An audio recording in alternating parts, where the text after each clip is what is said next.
Salut les gars, bonjour à tous, bienvenue sur cette vidéo. Aujourd'hui, on va répondre aux commentaires. Là, je suis sur mon YouTube Studio, donc on va un peu regarder les commentaires, un peu répondre aux différents commentaires. Voilà, donc vous voyez, il y en a pas mal. Donc j'en ai sélectionné quelques-uns. Comme ça, on va voir, je vais vous répondre un petit peu. Ça va être très sympa.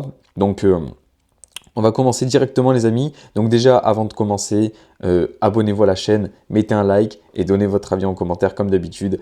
On est parti. Donc on a le premier commentaire de Amaury Chavrier 2014. Alors, les années passées à l'étranger comptent double, on vit des choses plus intensément et c'est l'inconfort qui fait progresser. Ouais, je suis d'accord avec ça.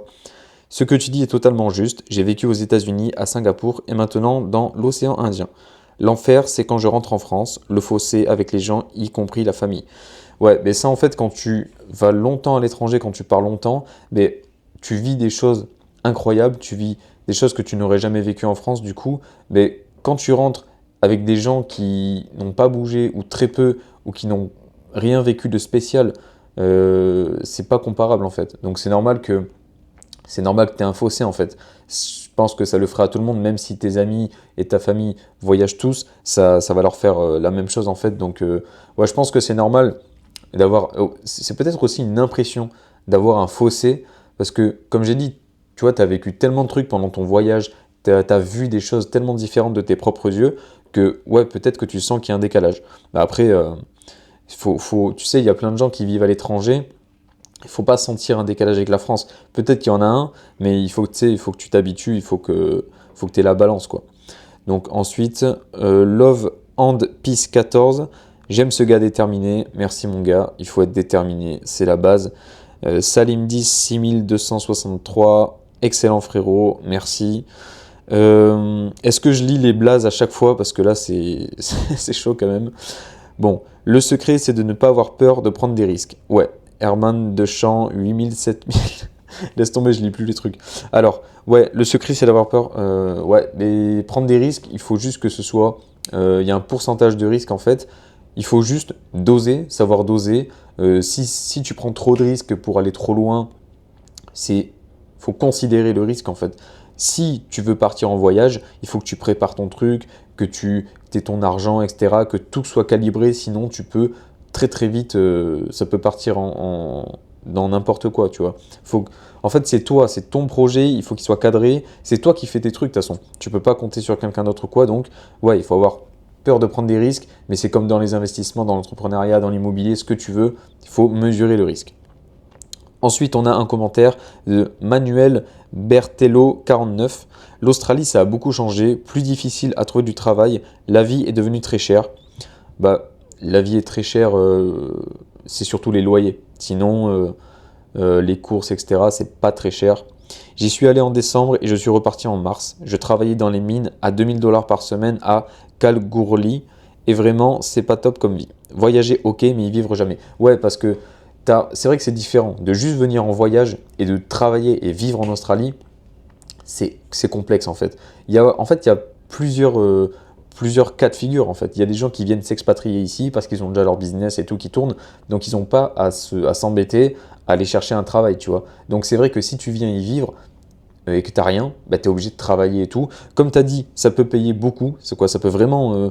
tu peux avoir de gros salaires, tu vois. 2000 $ par semaine, c'est énorme. C'est très très bien.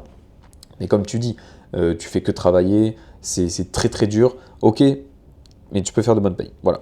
Donc voyager, ok, mais y vivre, jamais. Voilà. Chacun son truc, hein, les gars. Donc voilà. Ensuite, on a Prince Arène.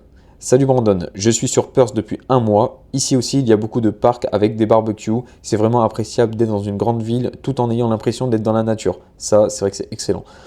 Les courses, au final, c'est le même prix qu'en France, sauf qu'avec un salaire 3 ou 4 fois plus élevé qu'en France. Pareil pour le logement, je loue une chambre pour 400 € par mois.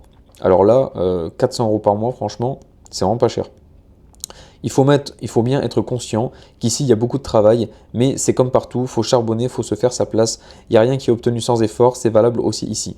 Par contre, une fois que tes portes s'ouvrent, tu peux vraiment, mais vraiment faire de l'argent ici. Je te rejoins sur la foi, si tu crois en toi, au plus profond de ton âme, tu vas charbonner et l'univers te donnera le petit coup de pouce. Ouais, bon, franchement, merci pour ton commentaire qui est vraiment très très complet. Franchement, ça fait plaisir. Et franchement, je suis d'accord avec toi sur tout. Sur la foi, c'est sûr que si... En fait, il faut avoir la foi pour faut un minimum de foi. Si tu ne crois pas en toi, si tu ne crois pas en ce que tu fais, si tu n'es pas déterminé tous les jours, si tu ne crois pas, je sais pas, en toi, en ta famille, en ta femme, en ton pote, je sais pas. Tu vois, il faut croire en soi, croire aux gens et let's go, quoi. Si tu ne crois pas en Dieu, quoi. Donc ensuite, pardon, du coup, il y avait le commentaire était beaucoup plus long, mais je peux pas tout lire, sinon ça va être vraiment trop long. Mais merci pour ton commentaire. Alors ensuite, on a MR Grizzly 7030. Regardez tes vidéos, c'est très relaxant. Les 300 jours de soleil par an est idéal en Australie. L'Australie est un bon pays, à part les araignées géantes. Bah ça, c'est surtout dans certains coins de l'Australie. Moi, j'en ai jamais vu. Ça fait 7 mois que je suis ici, j'en ai jamais vu. Sinon, c'est vrai que l'hygiène de vie est capitale, donc faire le tri est important. Ravi de m'être abonné. Mais merci beaucoup pour ton abonnement. Et après les 300 jours de soleil par an, je sais pas. Ici à Melbourne, en tout cas, bah, l'été il fait beau. Toute l'année il fait beau, sauf l'hiver, quoi. Bon, c'est assez logique, mais voilà. Donc ensuite, on a un commentaire de Jacques 1382. En fait, je vais lire les blazes comme ça. Si vous voulez retrouver les commentaires sur ma chaîne, vous pourrez les retrouver. Bonjour Brandon, merci d'avoir mis de la lumière sur les aborigènes. Je me permettais de partager ce que j'ai appris sur ce peuple unique. Tout d'abord, il faut savoir que l'homme a été un nomade pendant très longtemps et a vécu principalement de la cueillette et de la chasse. Bon après, ça c'est ce qu'on dit, mais je sais pas. Il a pu se sédentariser avec le développement de l'agriculture. La sédentarisation a été une condition nécessaire au développement de la civilisation. Les Occidentaux ont colonisé des territoires se basant sur le principe de terra lignus. Une terre non cultivée n'appartient à aucune personne et donc peut être colonisée. Ouais, ça c'était vrai à l'époque. Tac, tac, tac, ok. S'agissant des aborigènes, ces derniers qualifient leur terre une déesse. Ouais, qualifient leur terre d'une déesse, ça c'est très vrai. Raison pour laquelle ils n'ont jamais creusé, développé l'agriculture. Ouais.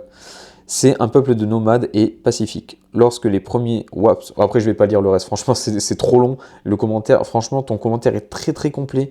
Je sais pas que... Franchement tu as pris beaucoup de temps pour l'écrire, mais pour les gens, voilà, on a compris ton commentaire, franchement. Merci beaucoup. C'était très complet, si vous voulez retrouver le commentaire, il est sous la vidéo qui parle, donc sous la vidéo des aborigènes. Merci beaucoup pour ton commentaire. Ensuite, on a Pierre en Chine. C'est marrant cette ambiance très chill, j'ai l'impression que dans toute l'Asie, plus l'Océanie, il y a cette tranquillité. Là je suis en Chine, et bien que ce soit totalement différent de l'Australie, ici aussi il y a une ambiance très chill. Ouais, bah après l'Asie, pour l'instant je connais pas l'Asie, je suis jamais allé là-bas, mais par contre je compte y aller. Après ouais, cette ambiance très chill, ouais, je pense que ouais, l'Australie c'est chill, c'est vrai que l'Europe c'est plus, je sais pas, plus stressant, plus, je sais pas, c'est différent, c'est tout, c'est comme ça, hein. Donc ensuite, on a encore MR Grizzly. Merci pour tes commentaires, franchement. Les gens qui sont actifs comme ça, c'est grâce à vous que les chaînes YouTube avancent. Donc franchement, merci beaucoup. Donc là, tu nous fais voyager. Honnêtement, j'aime aussi ma France, mais en réfléchissant, ce pays, niveau paye et sécurité, n'est plus aussi stable qu'avant. C'est dommage. Ben ça, c'est très vrai. À chaque fois que je parle avec des gens qui habitent encore en France ou quoi que ce soit, toujours les mêmes discours. Il y a les mêmes problèmes en France. Bon, voilà. Ensuite, on a... Ou un qui c'est quoi ce truc? Force. Force indépendance 3623. Ok. C'est très important, en effet, la religion, la nourriture correcte, le bon sommeil et l'activité physique quotidienne. Beaucoup trop de gens en France négligent ça. Même en Australie, les gens vont plus à l'église qu'en France. Bon, là, il parle de moi. C'était sous une vidéo que j'avais fait. Elle s'appelle « Se situer entre modernité et tradition ». Dans cette vidéo, je parlais de la religion, de prendre soin de soi, etc. Donc voilà. Après, je ne sais pas si les gens vont plus à l'église en Australie qu'en France. Mais attention, la religion du christianisme est en train de revenir très très fort. Donc les gens avaient un peu perdu, les générations précédentes ont un peu perdu ce truc, cette spiritualité, etc.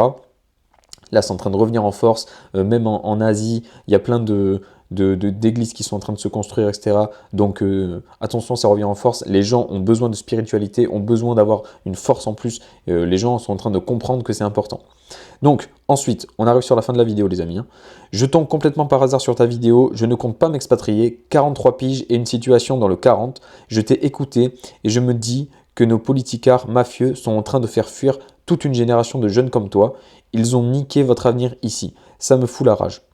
Tu as l'air mature et conscient, tu as la volonté et un projet clair. Alors je te souhaite bon vent et une belle réussite. J'ai un pote qui a passé 1 an en Australie, il s'est bien éclaté là-bas. Ouais, mais merci beaucoup pour ce commentaire, très très très très bien. Ouais, c'est clair que s'expatrier ensuite, je pense que s'expatrier, c'est mieux quand tu arrives à l'âge de la retraite. Mais à 40 ans, tu es encore jeune, faut charbonner, faire des sous, créer un business. Je pense qu'il y a des choses à faire.